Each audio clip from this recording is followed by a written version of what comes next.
in this 5-part tutorial, I'm going to show you how easy it is to batch create or edit MAXeSite apps using a CSV file.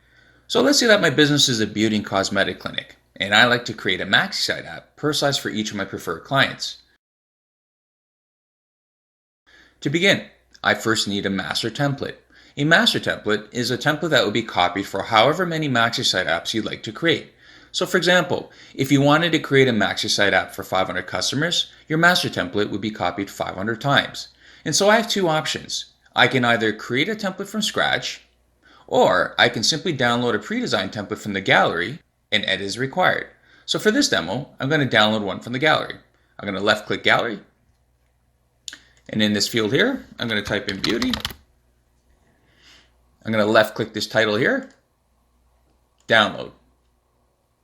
Now that this pre-designed template is downloaded, I need to make it a master template. So let's go into edit mode. I'm going to left-click this title, click on edit. Now if I scroll down here, notice the ability to rearrange fields, as well as these three tabs to the right: add field, edit field, and settings. I'm making note of this because you will see a difference later once we've done the batch create. Now I need to click on the settings, scroll down, show more options, scroll down, and check this box where it says use master template for batch create. Done.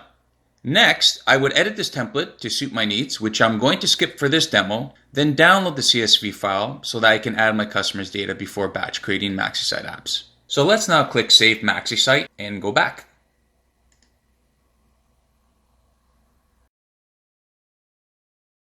To download the CSV file for the master template, we need to go to Batch Create.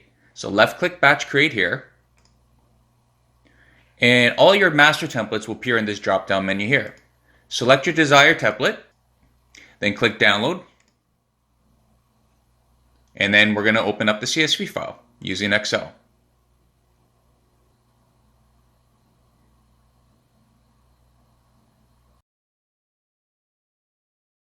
Now, once you open the CSV file, what you see may look overwhelming, but it's actually very straightforward. So the first thing to do is left-click, or I should say double left-click, the top left-hand corner to highlight the entire worksheet, and then click Format and Autofit Column Width just to make it easier to read. So on row 1, you have all of your field elements and settings for this master template. And on row 2, you've got your data.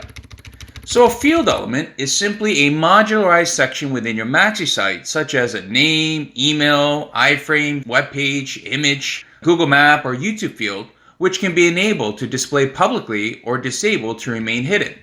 So if we go back to the Batch Create page, and we scroll down and we click on this link here,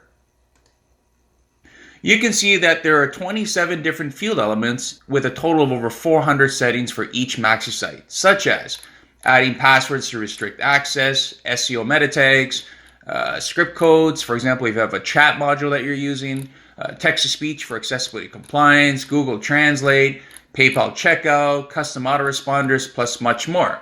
So if we go back up here, you can also click the screenshot to see the corresponding mapping fields. Now, just to give you a visual perspective, if we go back to Manage and edit the MAXeSite, you can see each modularized field element. Okay, so if I scroll down here, every element here is modularized. If I double click on it, you can see its respective settings. Scroll down, and you can see each field has its own independent respective settings. So when editing field elements and settings in your CSV file, here's a tip. For example, you can see in this name field, Andrew. If I highlight it and I go back to the CSV file, I can use the find function and just paste it, and it'll arrive on the column where the appropriate data is. Now that we've reviewed the field elements, let's go over 5 important things to remember. Every field element in your master template from top to bottom is laid out from left to right in the CSV file for easier editing.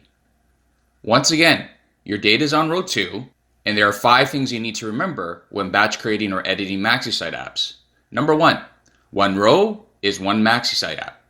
So if you wanted to create 10 MAXeSites, you'd have 10 new rows. Number 2, the MAXeSite name column, which is the title of a MAXeSite, must be unique and cannot have the same name as another MAXeSite. So let's say you had previously batch created 10 MAXeSite apps, and you're now editing the same master template CSV file to batch edit those 10 MAXeSite apps or create new ones. If the MAXeSite names within this column has a title that does not match any of the 10 previously created MAXeSites, a new one will be created.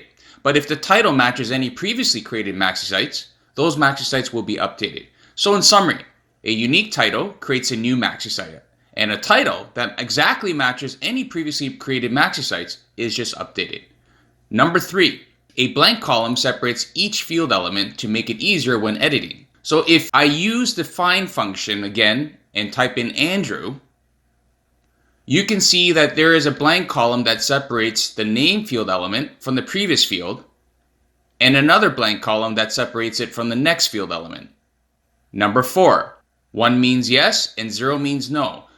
So for example, in the name field element, you can see zeros. So is this field element required? Meaning, does the public have to fill it out? No. And is this field private? Meaning, is it hidden from public view? No. And if we move to the telephone field, you can see the same.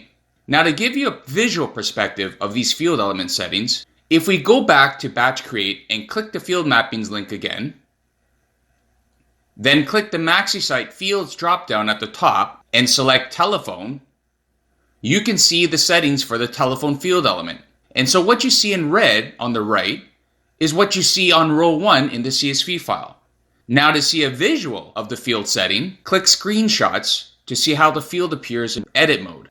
Lastly, number 5, if you're batch creating MAXeSite apps that have an image gallery, or YouTube video field element, you will need each image URL or YouTube embed URL.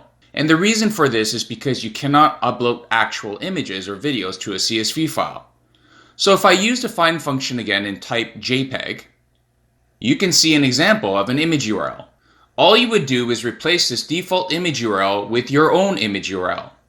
Now, if you don't have the image URL in hand, your other option is to first batch create your MAXeSites using the CSV file, and then once they're created, upload images to each batch created MAXeSite individually as required. So for example, a customer comes in for a treatment, you take pics, then upload those pics directly to the customer's MAXeSite app by going to Manage, click your desired MAXeSite, and edit. Now there's one important reminder. Every time you use the CSV file to batch create or edit your MAXeSites moving forward, you can choose to either replace or keep existing images for each image and image gallery field element by entering a yes or no. So by default, the setting is no, which means all existing images for image and image gallery field elements, which includes the images you added individually after batch creating the MAXeSites, will not change, and the image URLs within the CSV file here will be ignored. Keep in mind that if you do choose yes to replace existing images, all of your current images within the MAXeSite will be replaced with the image URLs you have here in the CSV file for that particular image or image gallery field element. And the change is not reversible once it's complete. Now, as per YouTube videos, you want to first upload videos directly to your business YouTube channel, add the appropriate title description tags, and then copy the YouTube embed video link to your MAXeSite for SEO purposes. So if I use the find function again and type YouTube, you can see the default example of a YouTube embed URL. To obtain the embed URL for your YouTube videos, just replace this, which are the last digits here, or the last characters, within your YouTube video link. Keep in mind that the standard YouTube URL will not display as you're embedding the YouTube video within the MAXeSite.